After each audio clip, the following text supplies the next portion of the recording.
Voilà, bonjour. Bonjour. Je suis très heureux de pouvoir me tenir là ce matin et reconnaissant aussi d'être parmi vous. Il y a quelques nouvelles personnes qui peut-être ne me connaissent pas, mais vous me connaîtrez un petit peu plus d'ici un petit moment. Mon nom est Daniel Ducommun et je fais partie du conseil de cette église. Je suis ancien dans cette église depuis de très nombreuses années. Les plus jeunes parmi nous n'étaient pas encore nés quand j'étais déjà ancien. Vous imaginez l'ancienneté. Voilà. Nous avons chanté aussi à un moment donné, « Tu connais nos espoirs, tu connais nos craintes. Où mettons-nous nos espoirs ?» C'est la question de ce matin. Alors si vous me dites en Dieu, je vous dis d'accord, mais ça c'est les réponses à l'école du dimanche. Parce qu'on a tous des espoirs quand même, j'imagine, aussi sur cette terre. Même moi, qui suis depuis un certain nombre d'années, eh bien, j'ai toujours des espoirs. Pas des espoirs, mais des espoirs. Et j'imagine que vous aussi, vous avez des espoirs que les choses changent peut-être dans votre vie, que les choses aillent mieux, que vous puissiez trouver un conjoint ou une conjointe, que votre situation financière s'améliore, que vous trouviez du travail, que vous puissiez partir, faire le tour du monde que vous envisagez de faire depuis tellement d'années. Nous avons tous des espoirs sur cette terre, je crois. En tout cas, je nous le souhaite. Ce qu'il y a quand même, c'est que ces espoirs, ce n'est pas une garantie. Hein. Nous n'avons pas la garantie qu'ils vont pouvoir se réaliser. Par exemple, je vous donne un petit exemple de moi-même. Il y a 2 semaines, nous devions partir 3 jours, faire un tour en train dont ma femme rêvait depuis des années. On devait partir dimanche il y a 2 semaines. Et voilà que dimanche matin, dans mon lit, je n'ai pas pu me lever. J'étais comme sur un carrousel. Je ne sais pas si ça vous est déjà arrivé. Vous êtes sur un carrousel qui tourne. Sans arrêt. C'est quelque chose d'assez particulier. Et ça a bien duré 2 heures, quoi. Donc voilà, comme ça, sur un carrousel. L'ambulance avait été commandée déjà parce que je ne pouvais pas descendre les 2 étages. Notre chambre à coucher était au 2e étage, donc on ne pouvait pas descendre. Ma femme ne voulait pas me porter. Enfin voilà, donc l'ambulance était commandée. Il m'a dit, bon, mais elle viendra sans feu ni sirène. Et ma femme a prié avec simplicité mais autorité et ça s'est arrêté. Ça s'est arrêté et j'ai pu me lever avant que l'ambulance arrive. Donc, nous avons pu décommander l'ambulance. Et après, ça allait mieux. Et ça n'est pas revenu, ces vertiges. Voilà. Alors, on n'a pas pu faire notre tour en train. On a fait d'autres choses. Mais voilà, il y a des circonstances dans nos vies. Ça, c'est des circonstances encore sympathiques, si j'ose dire. Ce n'est pas dramatique. Mais parfois, c'est beaucoup plus dramatique aussi. En fonction, on a pas mal de personnes qui sont aussi dans notre Église, qui viennent de pays, qui sont réfugiés, de pays dans lesquels ils sont persécutés, dans lesquels ils souffrent, dans lesquels ils ne peuvent pas vivre leur vie. Eh bien là, les espoirs qu'ils avaient mis dans les projets qu'ils avaient et tout, eh bien, ça tombe à l'eau. C'est pas possible de les réaliser. Et nous, chrétiens, eh bien, nous avons le privilège d'avoir une espérance. Une espérance. Et je vous propose de voir ce que la Bible nous dit concernant cette espérance, parce que vous allez voir, c'est assez extraordinaire. C'est fantastique. C'est quelque chose qui est motivant, qui est encourageant. Je vous propose de lire tout d'abord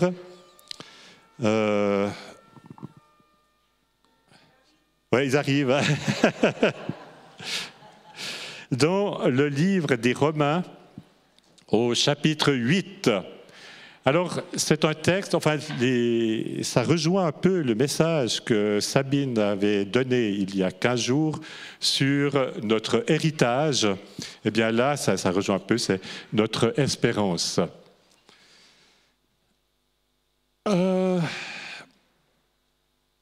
Oui. Nous sommes enfants de Dieu. Oui, j'ai une autre version sur mon texte, c'est pour ça que je suis. Puis merci à mettre l'écran en face. Et vous verrez que de parler de notre espérance, ça nous permet de sortir un peu le nez du guidon. Parce que, en tant que croyant, on n'a pas simplement quand même, on est très terre à terre, on est très terrestre. Ben c'est bien, c'est important, il faut qu'on ait les pieds sur terre, on est d'accord. Mais il faut aussi qu'on puisse voir un peu, prendre un peu de hauteur pour voir ce qui se passe sur cette terre qui n'est pas des plus folichons et qui ne va pas aller en s'arrangeant ces prochains temps, de prendre de la hauteur et de voir les choses avec paix et calme. Donc Romains 8, depuis le verset 16, l'Esprit lui-même rend témoignage à notre esprit que nous sommes enfants de Dieu. Donc si nous avons été rachetés par le Seigneur, bien sûr, si nous nous sommes reconnus pécheurs devant Dieu, mais également nous mettons au bénéfice de sa grâce, nous mettons au bénéfice de son salut, et ensuite marchons selon l'Esprit, c'est ce que Paul explique dans cette lettre qu'il écrit à l'Église qui est à Rome. Il encourage de marcher selon l'Esprit, c'est comme ça que l'on reconnaît les enfants de Dieu, c'est qu'ils ne marchent plus selon comme avant. Il y a une différence dans la marche du croyant et la marche de celui qui n'est pas croyant. Donc si nous sommes enfants, nous sommes aussi héritiers, héritiers de Dieu et co-héritiers de Christ, si toutefois nous souffrons avec lui afin d'être glorifiés avec lui. Et Paul dit ensuite, j'estime que les souffrances du temps présent ne sauraient être comparées à la gloire à venir qui sera révélée pour nous. Alors ces souffrances du temps présent, Paul il en connaît un bon rayon, on ne va pas revenir là-dessus. Quand on lit tout ce que Paul a enduré sur cette terre, eh bien, on ne peut pas dire que ce soit des petites souffrances qu'il a endurées. Il a été laissé pour mort, il a été persécuté, il a été lapidé. Enfin, il a vraiment souffert dans son corps, dans son âme aussi, également, de voir les églises qui, pour certaines d'entre elles, avait tendance à partir un peu à volo, déjà à cette époque, avec des faux enseignants, des faux prophètes. Et Paul a souffert aussi en lui. Il a souffert également physiquement. Mais il dit, voilà, ces souffrances, ce n'est pas grand-chose à comparer à la gloire qui va venir. Aussi, la création attend-elle avec un ardent désir la révélation des fils de Dieu. Car la création a été soumise à la vanité ou à la futilité, à l'inconsistance,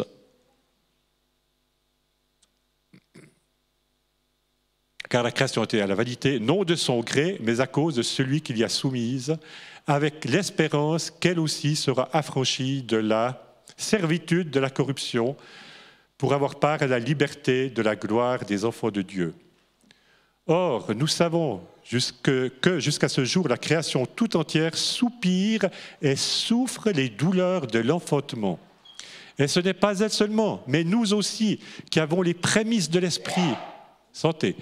Nous aussi, nous soupirons en nous-mêmes en attendant l'adoption, la rédemption de notre corps, car c'est en espérance que nous sommes sauvés. Or, l'espérance qu'on voit n'est plus espérance. Ce qu'on voit, peut-on l'espérer encore?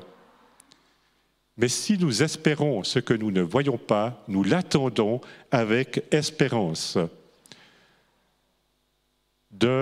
Même aussi, l'Esprit nous aide dans notre faiblesse, car nous ne savons pas ce qui nous convient de demander dans nos prières. Mais l'Esprit lui-même intercède par des soupirs inexprimables. Et celui qui sonde les cœurs connaît quelle est la pensée de l'Esprit, parce que c'est selon Dieu qu'il intercède en faveur des saints. C'est un beau texte, hein, dans lequel on voit que toute la création soupire, que toute la création, ce n'est pas seulement les êtres humains, là, ils sont même séparés. Les êtres humains ont droit à des versets particuliers, mais toute la création, l'ensemble de la création, donc les animaux aussi, les plantes, l'écorce terrestre, je ne sais pas, mais tout ce qui a été créé par Dieu a été soumis à l'inconsistance, comme on l'a lu, à la futilité, à la malédiction par Dieu suite au péché de Adam et Ève. À ce moment-là, Dieu a maudit la terre. Et depuis ce moment-là, eh bien, la terre attend un moment où elle sera rachetée, où elle sera nouvelle. Nous attendons, on dit souvent, hein, on attend une nouvelle terre et des nouveaux cieux qui vont venir. Eh bien, la terre attend ce moment aussi. La terre, elle soupire après ce moment. La nature telle qu'elle est aujourd'hui, elle est différente de celle que Dieu avait prévue. Même si elle est magnifique, même si au travers de la nature, eh bien, certaines personnes peuvent se convertir, peuvent se tourner vers Dieu, elle n'est pas à la hauteur de ce que Dieu avait prévu. Elle est tombée déjà en déliquescence en quelque sorte. Et elle attend ce moment. Et nous aussi, malgré le fait que nous ayons le Saint-Esprit, si nous sommes croyants, nous avons le Saint-Esprit, on l'a vu dimanche passé encore, eh bien, nous aussi, nous attendons. Pourquoi ? Parce que nous n'avons qu'une partie. Nous avons, il est dit, nous avons les arts, c'est-à-dire les prémices du Saint-Esprit. On n'est pas encore dans la gloire, de loin pas. On est dans cette espérance, comme on l'a lu, nous sommes dans l'espérance. Alors ça ne veut pas dire d'être dans l'espérance que que notre salut n'est pas sûr. Ce n'est pas ça du tout. L'espérance dans la Bible, ce n'est pas l'espoir, mais c'est quelque chose qui est sûr et qui est certain, mais qui n'est pas encore là. Donc, si nous avons été justifiés par Jésus-Christ, alors nous pouvons être dans l'espérance et dans l'attente sûre et certaine que nous allons être libérés de nos corps actuels pour revêtir de nouveaux corps, que nous allons vivre sur une terre nouvelle et dans des cieux nouveaux. Ça, c'est une certitude. Donc, que personne ne se dise « Ah, j'ai l'assurance, mais est-ce que j'ai vraiment l'assurance? Est-ce que vraiment je suis sauvé? Est-ce que si? Est-ce que ça ?» Eh bien, non, nous avons l'assurance. Il est dit que nous allons être entièrement délivrés de nos corps actuels, de nos souffrances d'aujourd'hui, de nos vies de maintenant. Mais nous attendons, nous sommes dans l'attente de ce moment.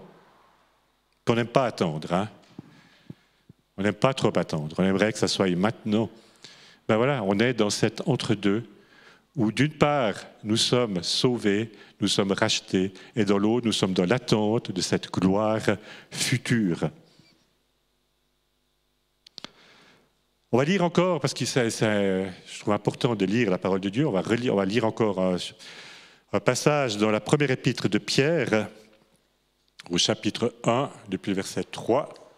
« Béni soit Dieu, le Père de notre Seigneur Jésus-Christ. Conformément à sa grande bonté, il nous a régénérés, ou nous a fait naître de nouveau, pour une espérance vivante, et ceci par la résurrection de Jésus-Christ d'entre les morts, pour un héritage qui ne se peut ni corrompre, ni souiller, ni flétrir, lequel vous est réservé dans les cieux, à vous qui, par la puissance de Dieu, êtes gardés par la foi pour le salut, prêt à être révélé dans les derniers temps. C'est là ce qui fait votre joie, quoique maintenant, puisqu'il le faut, vous soyez attristés pour un peu de temps par diverses épreuves, afin que l'épreuve de votre foi, plus précieuse que l'or, périssable, qui cependant est éprouvé par le feu, ait pour résultat la louange, la gloire et l'honneur, lorsque Jésus-Christ apparaîtra. Lui que vous aimez sans l'avoir vu, en qui vous croyez sans le voir encore, vous réjouissant d'une joie ineffable et glorieuse parce que vous obtiendrez le salut de vos âmes pour votre foi. » Amen. Est-ce qu'on est réjoui par ça? Est-ce que c'est quelque chose qui réjouit nos cœurs, qui réjouit nos âmes, qui réjouit nos corps aussi, qui nous réjouissent tout entier, cette espérance vivante? C'est quelque chose qui paraît parfois un peu lointain. Hein? C'est un peu difficile parfois de réaliser cela, en tout cas pour nous, chrétiens du monde occidental. Et puis je me dis, mais tous les croyants qui vivent dans des endroits où il y a la persécution, où ils sont rejetés complètement, où ils sont mis à mort, ou suppliciés, rejetés de la société. Souvent je me dis, mais c'est incroyable, comment est-ce qu'ils font? Comment est-ce qu'ils font pour tenir et pour ne pas renier leur foi? C'est quand même assez extraordinaire. Vous êtes d'accord? Hein, les jeunes aussi. C'est cool, hein, c'est impressionnant. Là, je lisais ce matin, dans Porte ouverte, au Mozambique, où une église a été détruite par les femmes. Vous imaginez un commando qui arrive ici, qui brûle l'église, qui tire avec des mitraillettes au milieu de nous. Il y a des survivants. Est-ce qu'ils vont rester, ces survivants, est-ce qu'ils vont rester attachés à Dieu? Eh bien, pourquoi est-ce que c'est possible comme ça? C'est parce qu'ils ont les yeux qui est fixés. Ils ont cette espérance qui est vivante dans leur cœur. Cette espérance qui brûle leur cœur. Cette espérance qui les tient vivants, qui leur permet de vivre réellement ce que l'apôtre Paul et l'apôtre Pierre disent, ben voilà, maintenant, on doit souffrir un peu, c'est pas facile, mais ça vaut la peine. Parce qu'après, eh bien, nous serons délivrés de tout cela. Alors vraiment, c'est assez extraordinaire que cette espérance. Cette espérance, eh bien, on l'a au travers du sacrifice de la résurrection de Jésus-Christ. Paul dit, si Jésus n'était pas ressuscité, eh bien, que nous serions les plus malheureux des hommes si on croit en Jésus et puis qu'il n'est pas ressuscité. Alors, Jésus est ressuscité. Amen. Eh bien, nous avons cette espérance. Qu'en faisons-nous? Je me dis à moi-même, mais en quoi est-ce que cela anime ma vie de tous les jours que cette espérance? Alors que c'est quelque chose qui devrait vraiment m'enthousiasmer, nous enthousiasmer les uns et les autres, nous dire « Waouh, il y a une espérance, c'est cool, on va aller au ciel », comme on dit. Alors après, tout dépend comment on voit le ciel aussi. Hein. Si on se dit qu'on va être dans une salle ou en plein air peut-être, parce que peut-être qu'il ne pleuvra plus, on sera en plein air, tous ensemble, en train de louer le Seigneur, de chanter pendant l'éternité. C'est vrai que là, l'éternité, ça peut paraître long, surtout à la fin. Mais c'est... Et puis en plus, qu'est-ce qu'on va chanter comme chant? On va chanter ceux d'aujourd'hui, ou bien ceux du 19e siècle, ou du 18e, ou du 17e, du 16e? Bonne question, hein, quand il faudra se farcir des chants du 15e siècle, ça ne va pas être facile. Ça ne va pas être facile. Mais l'éternité, c'est quand même autre chose. Après, ce qu'on voit, c'est que déjà, on aura un corps, nos corps vont ressusciter. Hein. Vous vous rendez compte? Nos corps vont ressusciter sans plus de maladies, sans plus de handicap, sans limite, sans rien. Ils seront parfaits et tout. Et puis, eh bien, nous allons aussi nous réjouir, nous allons aussi manger, nous allons boire. Hein, il y a les noces de l'agneau. Et puis, on va certainement travailler aussi, je pense. On va faire des choses, on ne va pas être oisif à attendre le prochain culte. Alors même si c'est cool quand on va dans des conventions d'avoir des réunions matin, midi et soir, c'est génial pendant 2-3 jours. Hein? Pendant 1 semaine, 2 semaines, 3 semaines. Il va quand même, on va rester, il y a une partie de nous qui va demeurer, mais dans la présence de Dieu, dans la présence du Seigneur. Et c'est ça qui va faire toute la différence. Et c'est vrai que c'est c'est quelque chose c'est clair que c'est Jésus qui sera le centre de notre attention. Il est dit aussi que les choses passées, eh bien, on va les oublier, ce qui s'est passé. Alors, comment ça sera, je ne vous en dis pas plus parce que je ne sais pas. Et quand ça sera, je n'en sais pas plus non plus. Mais ce n'est pas là ce qui est important. Ce qui est important, c'est que nous, on se fixe chacun, on soit motivés vraiment chacun par cette espérance, ou alors nous serons glorifiés, nous serons sauvés complètement, totalement. Parce que la vie éternelle, elle ne commence pas au moment de notre mort, de notre résurrection, elle commence le jour où on se convertit. Le jour où on se convertit, on entre dans la vie éternelle déjà. On est sauvé et on est dans la vie éternelle. Et j'ai une pensée qui m'a passé, qui est sortie de mon esprit. Donc on vit déjà dans cette attente du moment parfait, du moment de la gloire, et nous entrons déjà dans une nouvelle dimension qui va animer notre vie, et en marchant avec l'Esprit, eh bien cette dimension va s'enrichir, va toujours plus se développer. Donc nous sommes appelés à commencer dès aujourd'hui notre vie éternelle. D'accord ? Bon, je pense qu'on l'est tous, vous l'êtes tous. Hein ? Allez, on le disait. Mais vraiment, que nous soyons encouragés là-dedans. Et là encore, eh bien, c'est Pierre, je vais encore me référer à cet ami Pierre, dans sa première lettre toujours, qu'il a écrit. Il écrivait à des chrétiens qui étaient persécutés. Hein, n'oublions pas, Pierre, ils n'étaient pas tranquillement installés comme nous ici. C'était des chrétiens qui étaient persécutés. Et il leur écrit toujours dans le chapitre 1, depuis le verset 13, voilà, puisque nous avons cet héritage qui nous attend, qui ne va pas pourrir au fond d'une grotte, eh bien, il dit, c'est pourquoi saignez les reins de votre entendement. Alors ça veut dire quoi? Ceindre les reins de son entendement. Ça, c'est ces expressions. Hein.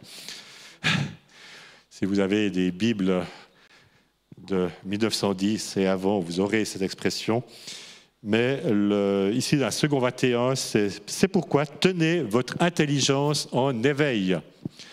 Ceindre les reins, c'était ce que faisaient les hommes dans l'Antiquité qui portaient des tuniques, hommes et femmes. Nous aussi, messieurs, nous avions des longues tuniques. Et il fallait mettre une ceinture pour faire tenir et pour qu'on ne s'encouble pas quand on devait partir, marcher précipitamment. Et du reste, c'était déjà un ordre qui avait été donné aux Israélites dans le pays d'Égypte, pour la Pâque, quand ils allaient être délivrés du pays d'Égypte, eh bien, le Seigneur leur avait dit de ceindre leurs reins, d'être prêts à partir. Et là, c'est les reins de notre entendement, donc ce n'est pas de mettre une ceinture à la taille, c'est bien utile pour faire tenir les pantalons, mais c'est vraiment d'avoir notre attention qui est focalisée sur le Seigneur, d'être concentré sur le Seigneur, sur cette espérance de la résurrection, l'espérance de nos vies. Soyez sobres. Soyez sobres. Ce n'est pas seulement de ne pas trop boire d'alcool, mais c'est d'une manière générale de ne pas se laisser distraire par tout ce par quoi on peut se laisser distraire. Et il y en a des choses. Et il y en a. Oh là là là là là. Sans même parler des réseaux sociaux, mais de toutes les nouvelles qu'on reçoit, des pensées qui nous traversent aussi. C'est incroyable, hein? Je ne sais pas vous, mais moi j'ai plein de pensées qui me traversent. Je me dis, mais ça vient d'où ça? C'est quoi? C'est pas possible. Et il faut se recentrer sur le Seigneur. Aussi, ne pas lire 36 000 choses, écouter 36 000 messages à droite ou à gauche, évidemment. Parce que, comme vous le savez, de toute façon, on va trouver que si on se laisse, on va comme ça sur les réseaux sociaux, bien on va trouver que des choses qui nous conviennent. C'est ça qui est extraordinaire et hyper dangereux avec les algorithmes de l'intelligence artificielle. C'est que si vous allez sur Facebook, vous aurez des notifications qui vous arrivent, qui vont exactement dans votre sens. Vous dites, ouais, c'est génial, tous ces gens qui pensent comme moi. Et puis, Christian, par exemple, qui est un fan de Facebook, je n'en sais rien, ben, il aura d'autres notifications que moi. On aura tous des notifications différentes qui vont dans notre sens. On se dit, c'est génial, tout le monde pense comme moi. Puis après, on se referme entre personnes qui pensent la même chose. Et puis, on s'isole parce qu'on a tellement raison. On a tellement raison de penser ce qu'on pense. Quand on voit, ce qu'on entend, ce qu'on entend, on a tellement raison. Et puis, en fait, ben, c'est que notre vue est limitée. Hein. On voit en tunnel. On ne voit plus de toute la largeur de notre vision, mais ça se concentre en tunnel. Vous savez, il y a des maladies comme ça qui font qu'on ne voit qu'une partie en tunnel. Ben, c'est ça qui arrive. C'est ça qui arrive. Donc soyons prudents et mettons notre focus vraiment sur la parole de Dieu. Donc, soyez sobres, mettez toute votre espérance dans la grâce qui vous sera apportée lorsque Jésus-Christ apparaîtra. Voilà, c'est là notre espérance et c'est là que nous sommes appelés à la mettre parce que c'est une certitude. Parce que Dieu ne change pas, il est le même hier, aujourd'hui, éternellement. Donc, ce qu'il a dit il y a 2000 ans ou 3000 ans ou davantage encore, eh bien, ça ne change pas, c'est sûr, c'est certain, c'est un roc qui ne change pas. Et donc, nous pouvons nous appuyer sur cette espérance. Nous pouvons nous appuyer sur cette espérance. En enfant obéissant que vous êtes, que nous sommes, ne vous conformez pas aux désirs que vous aviez autrefois quand vous étiez dans l'ignorance. Au contraire, puisque celui qui vous a appelé est saint, vous aussi soyez saints dans toute votre conduite. En effet, il est écrit, vous serez saints, car moi je suis saint. Wow, c'est quand même sérieux, hein? C'est quand même sérieux, c'est-à-dire que nous sommes appelés, et ce sont des injonctions, ce sont des impératifs. C'est pas « ouais, c'est bien si vous pouviez être saint quand même ». Faites un effort, c'est cool. Dieu nous appelle vraiment à vivre d'une manière qui soit conforme à son esprit. Et ça, c'est une discipline aussi, parce que ce n'est pas notre nature. De nature, on n'est pas du tout comme ça. Et puis, une fois qu'on se convertit, tout ne change pas d'un coup. Hein. Tac, vous êtes une créature nouvelle. Oui, mais il faut vivre dans cette créature nouvelle. Il faut vivre dans cette créature nouvelle. Ce n'est pas tout ce qu'on fait maintenant, même si c'est la même chose que ce qu'on faisait avant, eh bien, c'est qu'on est des créatures nouvelles. Il y a un changement. Il y a un changement dans nos vies, dans nos pensées.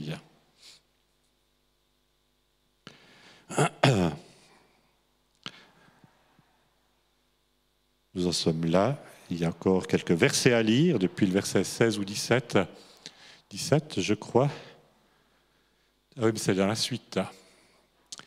Si vous invoquez comme Père celui qui juge selon l'œuvre de chacun, sans acception de personne, c'est-à-dire qu'il ne fait pas de différence, hein, il n'y a pas des favoris ou des personnes qui sont mises sur le carreau, conduisez-vous avec crainte pendant le temps de votre pèlerinage, sachant que ce n'est pas par des choses périssables, par de l'argent ou de l'or que vous avez été rachetés, de la vaine manière de vivre que vous avez hérité de vos pères, mais par le sang précieux de Christ, comme d'un agneau sans défaut et sans tache, prédestiné avant la fondation du monde et manifesté à la fin des temps à cause de vous qui par lui croyez en Dieu, lequel l'a ressuscité des morts et lui a donné la gloire, en sorte que votre foi et votre espérance reposent sur Dieu.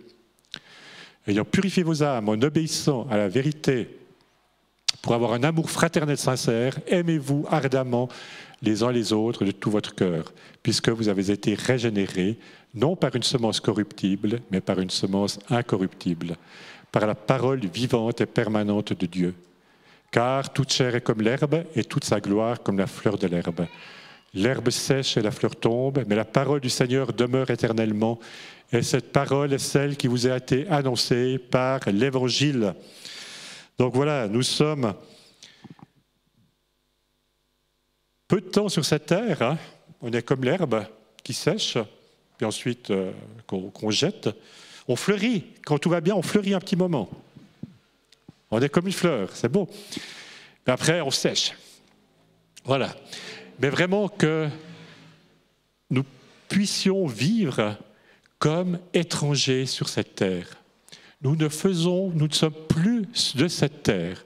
Nous ne sommes plus de cette terre. Nous sommes citoyens du ciel. Donc, montrons les signes du royaume de Dieu sur cette terre. Manifestons-les au travers de nos vies, de nos paroles, que ce soit quelque chose qui puisse toucher les autres, qui puisse encourager les autres. Ne cherchons pas à réformer le monde, hein. Ça ne sert à rien, ça ne sert à rien. De toute façon, il va à sa perte, et on le sait. Mais que nous puissions, au travers de nos vies, au travers de nos paroles, eh bien, être témoins de l'amour de Dieu pour ceux qui ne le connaissent pas, et que nous puissions également manifester un amour fraternel. Voilà, ça va ? Oui? Tout le monde n'est pas encore endormi? Non. C'est bien. Alors vraiment que cette espérance puisse brûler dans nos cœurs aux uns et aux autres. Je vais prier pour terminer. Seigneur Jésus, merci parce que c'est toi qui es cette espérance. Tu nous dis aussi dans ta parole, cette espérance, Jésus-Christ. Nous avons cette espérance que tu nous donnes, qui est sûre, qui est fiable, qui ne changera pas. Alors Seigneur, que nos vies puissent être conduites, gouvernées par cette espérance, qui est comme une encre, que nous puissions vraiment porter nos regards, non pas sur nos circonstances actuelles, mais sur toi Jésus, sur toi Jésus, qui est dans le ciel. Toi qui vas manifester ta gloire à un moment donné. Toi qui vas te révéler encore à l'humanité tout entière. Toi qui vas revenir sur cette terre. Alors Seigneur, que nous qui te connaissons, eh bien nous puissions manifester cette espérance. Que nous soyons toujours prêts à répondre de l'espérance qui est en nous aussi, avec douceur, avec calme. Seigneur, merci pour cette espérance. Et ce matin encore, s'il y a des personnes qui n'ont pas cette espérance, eh bien, c'est encore le moment de rencontrer le Seigneur. Le Seigneur est prêt à accueillir toute personne qui vient à lui. Quoi que nous ayons fait, quelles que soient nos pensées, quoi que nous ayons vécu, eh bien, le Seigneur nous rejoint ce matin les uns et les autres. Alors vraiment que je prie que s'il y a des personnes qui n'ont pas cette espérance du salut, eh bien vous puissiez vous tourner vers le Seigneur encore ce matin. Que vous puissiez vraiment être touchés, vous laisser toucher. Si vous entendez sa voix aujourd'hui, n'endurcissez pas vos cœurs, parce que c'est encore le jour du salut. Alors merci Seigneur pour ta manifestation, par l'action de ton esprit encore dans nos vies ce matin. Amen.